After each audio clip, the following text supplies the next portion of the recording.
tem o meu rosto, a minha dor, o meu cansaço.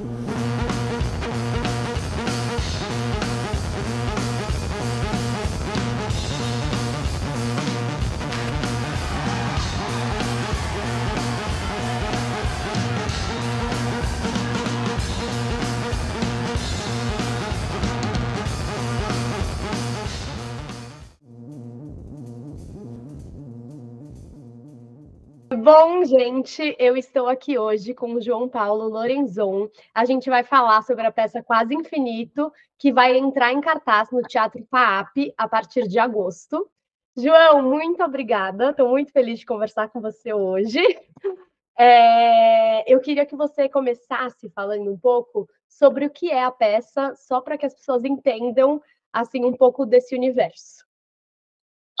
Eu queria dizer que eu estou muito feliz da gente ter esse momento também, da gente poder ter essa troca, para além da que a gente teve já no teatro e para além da nossa história jornalística teatral.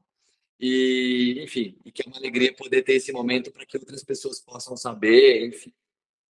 Então, o Quase Infinito é um espetáculo em 5 movimentos, 5 ações, 5 tempos, são 5 pequenos capítulos, atos.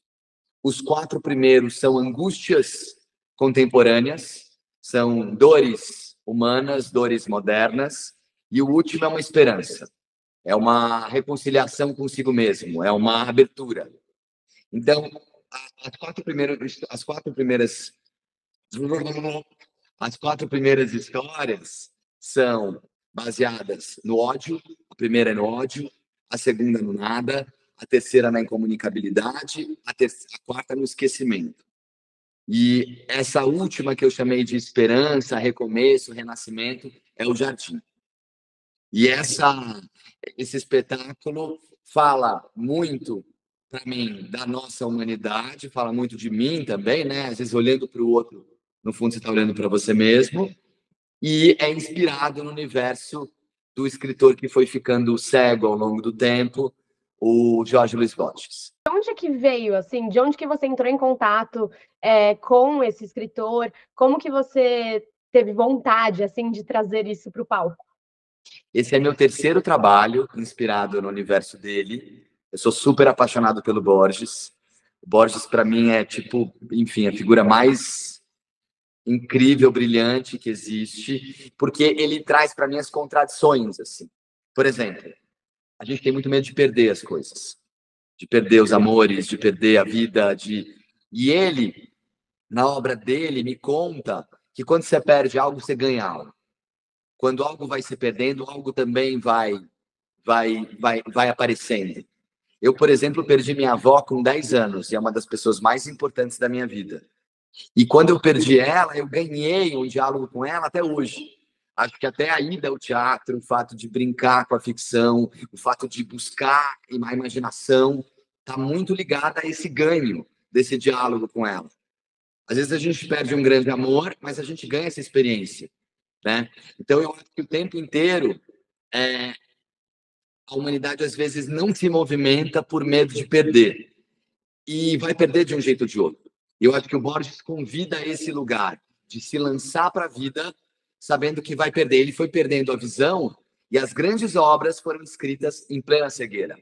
Como se ele perdesse o contato, às vezes, com o mundo real, que oprime, e fosse ganhando obrigatoriamente com a perda da visão, com a cegueira, um contato com o mundo da ficção, da imaginação, do sonho, que é infinito. Ou pelo menos é quase infinito. Não, completamente, assim como o teatro, né? Acho Assim como o que teatro. até trazer a obra dele para o palco, como isso pode ser feito assim com diversas possibilidades, né? Quando eu assisti a peça, eu achei muito interessante e fiquei muito curiosa, na verdade, para saber sobre esse processo de criação, porque eu vi muito o ator, né, no caso você, mas aquele ator lá no palco, né, um monólogo, eu vi ele muito. É como se eu estivesse participando do processo de criação do espetáculo, sabe? Me pareceu, e aí quero que você fale um pouco sobre isso, mas me pareceu assim, como se eu estivesse vendo até ensaios de como chegar ao texto, sabe? até naquele começo, né, da repetição das palavras, né? Para quem ainda não assistiu, tem uma questão, uma cena, né? Um pequeno spoiler aqui, mas da repetição da palavra ódio. Como que foi o processo de criação, desde a escrita, né, até o palco? O diretor da peça, o Elcio, eu acho ele um gênio, o Elcio Nogueira Seixas, e a equipe toda, luz, cenário, enfim, são pessoas com quem eu trabalhei a vida inteira. Assim, a Lúcia, por exemplo, da Luz, 7º trabalho, a Márcia, o 3º trabalho, o Marcelo, da música. Então, é uma equipe muito criativa, e eu acho que o Elcio explora muito essa coisa do instinto, essa coisa do corpo. Então, mais do que contar uma história, a história precisa ser contada, mas como viver isso sensorialmente no corpo? Então, por exemplo, essa repetição do ódio, como se cada um pudesse ter uma maneira de falar ódio, como se um sentisse o ódio apertado, o outro sentisse o ódio num grito, o outro não conseguisse dizer o ódio, o outro tremesse, fosse uma maneira corporal e sensorial de trazer esse afeto, esse sentimento que muitas vezes a gente reprime.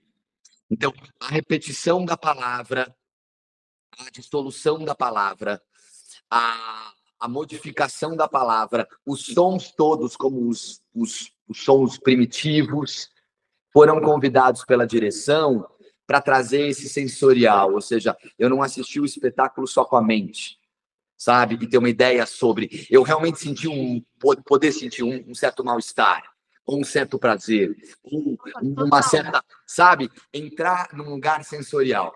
E como eu disse, as 4 primeiras histórias são infernos, são angústias, são dores, são enfrentamentos contemporâneos. E também isso que você falou do ensaio, é como se precisasse passar por elas para poder sentir o jardim, para poder entrar em contato com a infância, para poder entrar em contato de novo com o seu renascimento. Ou seja, eu sofro 4/5 da peça para poder ter um momento de, enfim, de descoberta, né? Enfim, acho que tem essa brincadeira, sabe? Do corpo, do sensorial, do sentido, do instinto. Totalmente isso que você falou, né? Assim, dessa questão sensorial é muito presente na peça e todas as imagens, sabe? Assim, é uma peça que tem uma beleza estética também muito grande, né? Assim, as imagens todas que você cria com o seu próprio corpo, que a luz, né, traz para o palco, as correntes, né, todo o cenário, eu acho o cenário genial, assim, né? E eu acho também muito interessante a questão da gente ver como que aquele maquinário está sendo manipulado, sabe? Essa questão dessas imagens foram surgindo, né, nos ensaios, né, foi uma coisa orgânica, digamos assim, ou o Elcio já vinha com uma proposta, eu pensei nessa imagem, assim, como essa questão, como eu posso dizer, essa questão plástica da peça, ela se deu? Eu acho que é um trabalho de equipe.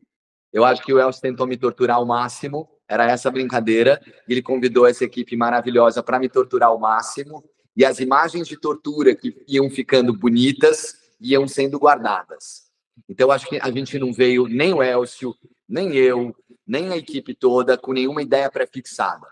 Eu acho que tudo foi aparecendo a partir da experiência, a partir do corpo, da fricção do corpo, a partir do errar, assim, sabe? Do experimentar e do errar.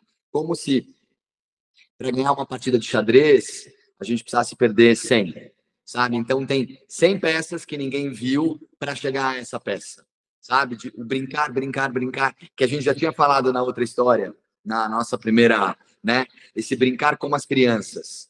Eu acho que tem um lugar muito sério dessa equipe de comprometimento, mas tem um lugar também artístico do brincar, do despender, do investir um tempo sem saber onde vai dar.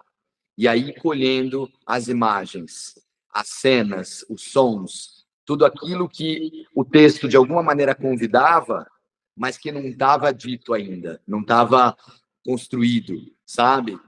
Então acho que tem essa coisa de ir criando e ou seja, tempo, trabalho e imaginação. E essa questão, né, não só das imagens, né, só para reiterar aqui, mas também é uma peça que tem muitos silêncios, né? A trilha, ela instiga o tempo inteiro.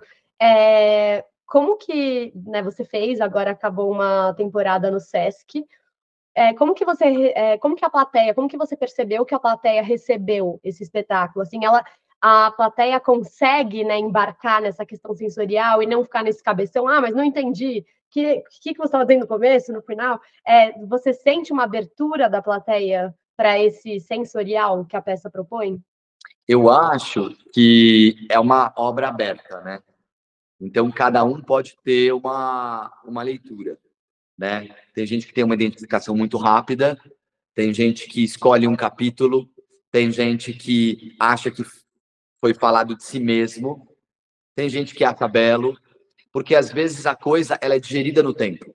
Então, às vezes a pessoa sai com um impacto, com uma sensação, e é no dia seguinte, ou é 3 dias depois, ou é um tempo depois, que aquelas imagens fazem um sentido. Então, é como se eu não pudesse prever e saber exatamente o que cada um sentiu. Mas isso que me encanta. É uma obra aberta, tem pedaços faltando, e ela convida a experiência do outro, a vida do outro, a inteligência do outro, a sensibilidade do outro a completá-la, sabe? De alguma maneira a gente sabe. A gente fala de ódio, todo mundo viveu ódio de alguma maneira, né? Seja pelas guerras, seja externas ou internas, né? A gente fala do nada, todo mundo tem uma relação com o vazio da vida. A gente fala da incomunicabilidade, todo mundo já não se entendeu com alguma coisa. A gente fala do esquecimento, né? Mesmo os jovens vão perdendo um pouco a lembrança e tem essa sensação de que, enfim, um dia tudo pode ser esquecido. E todo mundo tem um jardim, não um jardim em casa, mas um jardim interno, né? Um jardim de infância, de ternura, de, enfim, de história, né? De afeto. Então, eu acho que alguma coisa fica. Tem gente que tem uma facilidade de externalizar, de explicar, de poetizar sobre isso. Tem gente que só se emociona, tem gente que silencia. E, enfim, então eu acho que é muito aberto. E eu acho que o tempo também, sabe, ele vai dizendo assim. Uma coisa que eu estava pensando agora como que o seu, né, eu queria que você falasse um pouco, né, reiterar nessa entrevista também um pouco sobre o Espaço Mágico, o que é esse projeto, e de alguma forma queria que você falasse como que esse seu trabalho pedagógico, né, de tantos anos, como que ele está presente no palco, se é que está, né, presente no palco. Enfim, eu tenho uma escola, né, e que foi assim que a gente se conheceu, que eu não formo atores, são adultos que vêm brincar, adultos que vêm de alguma maneira reencontrar sua infância perdida, né? Um espaço em que os adultos podem não ficar na mente e nas ideias e possam brincar, né? Esse espaço ele tem só 22 anos, ele já passou por várias aventuras, né? E uma vez por semana uma pessoa que tem a sua outra profissão vem aqui brincar, vem aqui lançar seus anjos e demônios, né? Ao longo do tempo eu pude ver, né? Inclusive, por exemplo, na pandemia isso ficou muito claro, porque o Espaço Mágico resistiu às angústias. Então eu pude ver mais claramente, né, em pessoas que eu encontrava aqui com muita alegria, nas suas dores, assim, e pude ver o ódio, pude ver o vazio, pude ver né, a descomunicação, a incomunicabilidade, pude ver. Então, é como se esse grupo de pessoas, né, como se eu pudesse ver ao lado dos meus amores, dos meus queridos, de pessoas importantes, esses sentimentos humanos tão presentes na humanidade, assim, sabe? E foi a partir dali que começou a tessitura, a escritura desse trabalho. Então, totalmente vinculado ao Espaço Mágico. Só que aos poucos eu percebi, né, que eu não estava só falando do outro. Porque quando eu comecei a escrever, eu achei que eu estava falando da dor desses amores, né, que eu podia assistir. E quando eu terminei, eu percebi que eu estava falando de mim, sabe? Que eu estava falando também das minhas dores, dos meus apertos, das minhas aflições, dos meus desesperos e do meu sonho também, e dos meus sonhos. Então, de alguma maneira, o espaço mágico, que é um espaço de criação contínua, e esse espetáculo tem uma dança secreta, sabe? Assistindo eu intuí isso, sabe? Não sei, né, sabendo, né, um pouco da história do Espaço Mágico e tal, assistindo eu senti essa presença, sabe? Enfim, é uma coisa subjetiva, mas queria te dizer também. Eu queria que você falasse um pouquinho, só voltar, um pouquinho sobre o Borges. A história é a seguinte: quando eu era pequeno, eu era muito ligado na minha avó Zezé, e minha avó Zezé era bem louca, e ela engatinhava comigo na rua, em Pinheiros, na Arthur de Azevedo, porque ela dizia que se era o adulto que queria falar com a criança, era o adulto que tinha que se colocar na altura da criança, e não o bebê que tinha que olhar para cima. Então, essa era a minha avó, era uma professora de geografia incrível, e eu era apaixonadíssimo por ela. Aos 10 anos, quando eu tinha 10 anos, ela partiu, ela se encantou, virou estrela, e eu achei um livro que tinha uma ampulheta e um labirinto na capa, chamado Ficções, desse tal de Jorge Luis Borges, que na página de um conto, no final de um conto, estava escrito lindíssimo, exclamação, com a letra dela. E eu que achava ela lindíssima, quis saber quem era esse lindíssimo. E foi assim o meu primeiro contato com o Borges. Depois eu fui conhecendo professores, e fui lendo mais na juventude, e fui me encantando. Como se o Borges, que foi ficando cego, um escritor que foi ficando cego, que é uma espécie de absurdo, né? Né, como um músico que vai ficando surdo, como um cantor que vai ficando mudo, né? Como que esse escritor ele se posicionava, né? E pelo menos na literatura dele, ele trazia essa coisa da perda como um ganho, que era uma espécie de lema que eu via da minha avó, sabe? Essa coisa do engatinhar, de sempre achar o lado bonito da coisa, sempre achar uma possibilidade de esperança, de então, eu fui me aproximando do Borges muito em relação a essa força dessa avó. O Borges ele tem essa coisa do inatingível, para mim, pelo menos, né? É um escritor infinito e a leitura pode ser diversa, mas ele tem essa coisa do realismo fantástico, ou seja, do ser humano que toca a fronteira do cotidiano, a fronteira da realidade e ultrapassa. Né? Então, a possibilidade de você achar um ponto mágico em que você vê todas as coisas do mundo. A possibilidade de você descobrir que ser eterno não é viver para sempre. É você aproveitar cada instante de eternidade. Nesse caso, os animais são eternos, porque eles não sabem o que é futuro nem passado, eles vivem aquele instante. E às vezes, né, a gente tão preocupado com o futuro e tão dolorido pelo passado, a gente perde a chance do presente. Então, essa maneira de olhar para a vida desse cego me encantava, sabe? Essa maneira de olhar, o que perde, se ganha. O eterno é viver o presente e não durar para sempre. Durar para sempre é um fardo, porque você conquista, conquista, vive, vive e não morre, né? Na morte tem essa dor do que vai acabar e tem o fogo da vida. Então, era como se de alguma maneira o Borges dialogava com a minha avó, que dialogava com a minha infância, e como se ele pudesse sempre falar de alguma maneira sobre essa humanidade, sobre uma chance de viver além, sabe? De viver ainda mais. E aí eu fiz, em 2008, meu primeiro trabalho sobre ele, chamado Memória do Mundo. Em 2012, Eu Vi o Sol Brilhar em Toda a Sua Glória. E agora, né, que estreia no FAAP, que fez uma temporada linda no Sesc Pompeia, que é um espaço, para mim, de resistência, de sonho, enfim, quase infinito. Nossa, que linda essa história, gente. Sim, essa relação com a sua avó é. Nossa, depois eu até te conto uma. Vou contar agora, tá? Tá gravando, Conta, mas eu conta, vou, conta. vou cortar depois. Não, que Não, eu não tenho. corta não, não corta não, deixa. Deixa. Eu tenho um tio avô, na verdade, que ele faleceu em 2022. Era um tio que morava no Rio de Janeiro, ele era padrinho da minha mãe.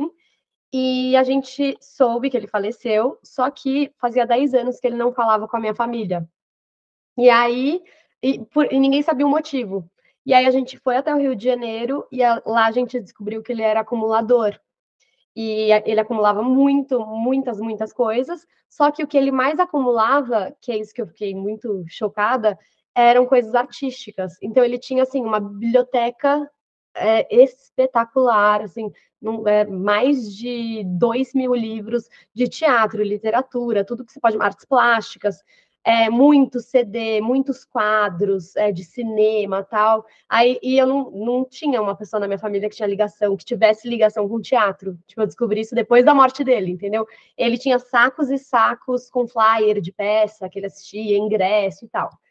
E aí, né, isso que você estava falando, que dessa proximidade com a sua avó também pós, né, morte e tal, eu acho, me reconheci muito nessa história. E o ponto ápice da história, que é o mais, assim, emocionante, é que eu e minha família, a gente estava lá arrumando o apartamento dele, e como ele gostava tanto de arte e tal, eu coloquei, tipo, uma playlist para tocar, e começou a tocar João e Maria.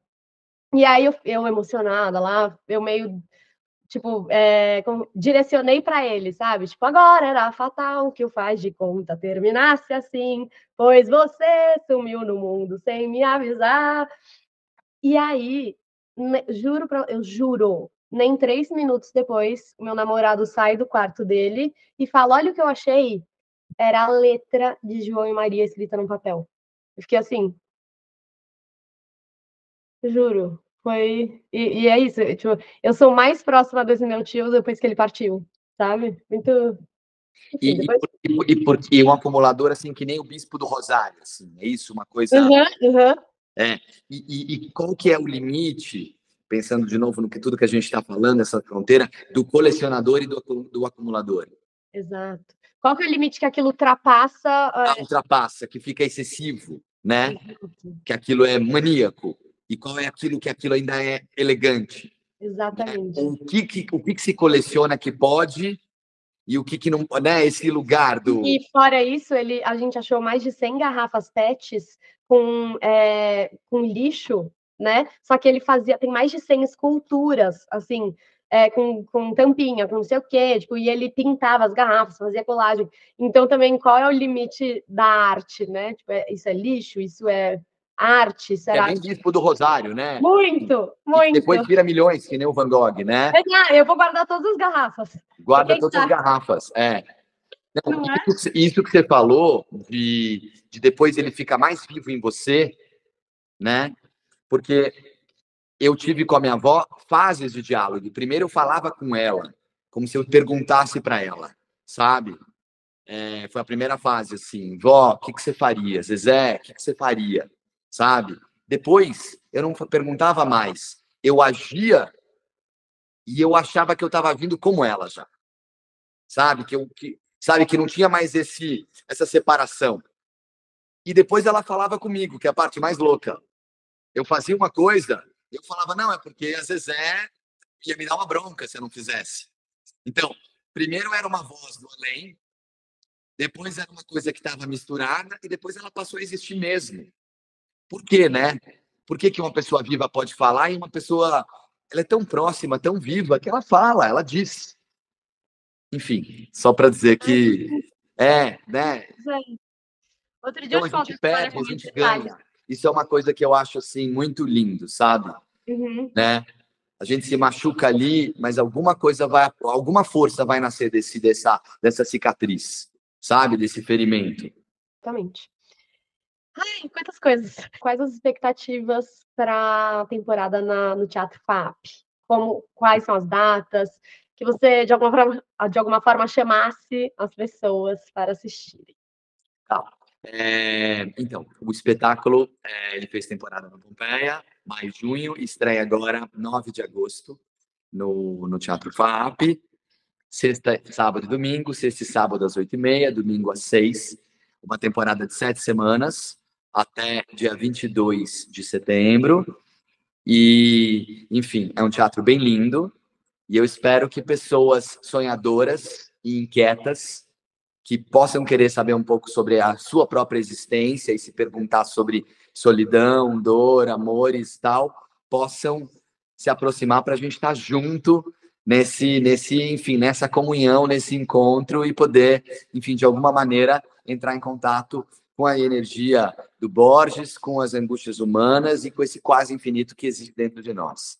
E eu diria, para quem vai assistir a peça, que vá realmente, assim, com a expectativa de estar nesse momento presente e ver como isso bate em você.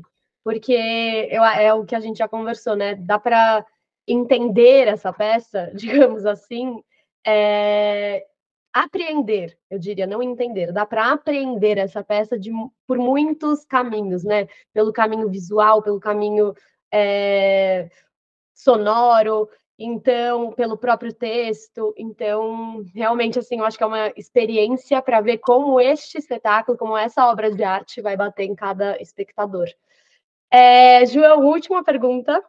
Só pegando um gancho do que você falou, eu acho que a equipe criativa, a direção, tinha esse desejo. Mais do que a pessoa sair de lá com 5 histórias ou com uma história bem contada, mas como se a pessoa pudesse ter uma experiência sensorial, sabe? Como se ela pudesse sentir de alguma maneira o corpo vivo, sabe? Passando por esses afetos, por essas emoções, mas pudesse sentir não só com a razão e com o entendimento, mas com a sensibilidade, com a emoção, pudesse ser realmente um eletrochoque de vida. Antes que eu saí, nossa, eu não conseguia falar outra coisa. Saí, nossa, que loucura! Que é isso? Que loucura, assim. E essas imagens estão presentes para mim, né? As correntes, a corrida, né? Assim, eu não quero dar muito spoiler, mas assim, para mim, esse viés da imagem me pegou de uma forma, sabe, muito, muito forte, assim. E eu também, durante a peça, ficava pensando no seu preparo físico. Eu falava, gente, tipo, né, correndo, falando texto, aí não sei o quê, aí fica girando o negócio e não para de tá falando, e aquele negócio foi virando uma imagem para mim, parecia que existia aquele, sabe, parecia que era uma esfera inteira, não só um negócio, uma correntezinha. E aí a luz que foi colocada, que era meio verde, não sei, tô com essa imagem. Era. E aquilo se tornou. E eu tava tipo, gente, olha isso, eu tenho um objeto que está se transformando em outro na minha frente. Sabe? Então eu fui ficando muito, assim, muito eufórica com as imagens, né? Com as escolhas de cena que vocês escolheram. João, última pergunta. Tem alguma coisa que você queira dizer que não foi perguntada, ou alguma coisa que, sei lá, você está pensando agora, alguma coisa que você queira dizer, assim? Tem a nossa conversa incrível, que a gente falou da Zezé, do Borges, da cegueira, das perdas, porque às vezes, né, uma entrevista ela é um pouco mais rapidinha, ou ela é um pouco mais eficiente, né? Acho que a gente falou várias coisas. Eu acho que só tem uma coisa que me encanta em tudo isso que a gente falou, é que, de alguma maneira, a nossa vida, ela fica muito no cotidiano. E que a gente, às vezes, fica muito apertado no cotidiano. A gente fica muito na rotina. E que tem todo um mundo interno, um mundo inconsciente, um mundo, enfim, um mundo dos sonhos, né, dos desejos, que às vezes está muito mais próximo daquilo que se chama absurdo da existência, sabe? E eu acho que o teatro convoca a essa abertura, sabe? Não só o quase infinito, mas a ida ao teatro, a ida, enfim, um contato com a obra de arte, abre esse espaço de que o inconsciente e o sonho, que são coisas nossas, estão mais perto daquilo que às vezes a gente afasta, que é o absurdo, do que da rotina que a gente leva. Como se o absurdo fosse a rotina que a gente levasse, sabe? Então eu acho que essa ida ao teatro, esse contato, ele é muito rico. E quando eu vejo uma obra aberta, eu me sinto muito convidado a poder completar essa obra, sabe? E quando eu escuto alguma coisa que alguém viu, completa de alguma maneira essa obra. Então esse contato para mim ele é muito valioso. E também a plateia numa posição ativa, né? E não passiva, esperando que algo seja mostrado para ela, mas ela como uma peça fundamental também, né, desse jogo. Exatamente. Um diálogo, né? Uma correspondência. né? Todo mundo ali junto. O teatro tem essa beleza, né? É todo mundo ali, né? E a gente cada vez mais fica cada um na sua solidão e cada um no seu futuro e no seu passado. Ali não, ali é todo mundo ali junto. É muito, eu acho isso, enfim, muito especial. Ai, teatro é... Gente, eu falo, teatro é tudo! Teatro é a vida é o teatro, é uma coisa assim... É uma tecnologia muito tecnológica. Acontece ali agora. Eu acho assim, eu fico chocada toda vez. Eu acho, enfim. João, obrigada. Amei. Eu que agradeço toda a força de sempre. Essa conversa, assim, né? Não só alguém que não sabia da peça pode ficar sabendo, não só alguém que sabia da peça pode saber mais, mas também eu vou ficar pensando em tudo isso, sabe? De alguma maneira é um exercício, né? Quando você fala para o outro e o outro te escuta, você fala para você mesmo. Então, ter uma conversa longa, profunda, sabe? Leve, gostosa, traz um lugar que enriquece. Então, eu quero te dizer, Quase Infinito já cresceu só com essa nossa conversa. Ah, fiquei arrepiada. Mesmo, fiquei mesmo. Ah, João, obrigada. É sempre muito bom falar com você e para mim a peça é isso. Enfim, foi um. Gente, sabe? A vida normal, não sei o que. Aí você vê um negócio daquele e fala: o que está acontecendo? João, obrigada. Amei saber a história da sua avó. Achei linda. Linda. Eu adorei saber do seu tio também. E essa sensação de que está sempre começando, sempre começando. Né? As coisas a gente vai perdendo, mas vai começando. Algo vai começando. Né? Eternamente. Vai e vai começando, começando, começando. E isso pode ser angustiante, mas a gente também tem que achar o prazer que tem nisso, né? Acho que essa é uma grande. Terror e fascínio. Exato. Exatamente. João, beijos, muito obrigada, viu? Valeu.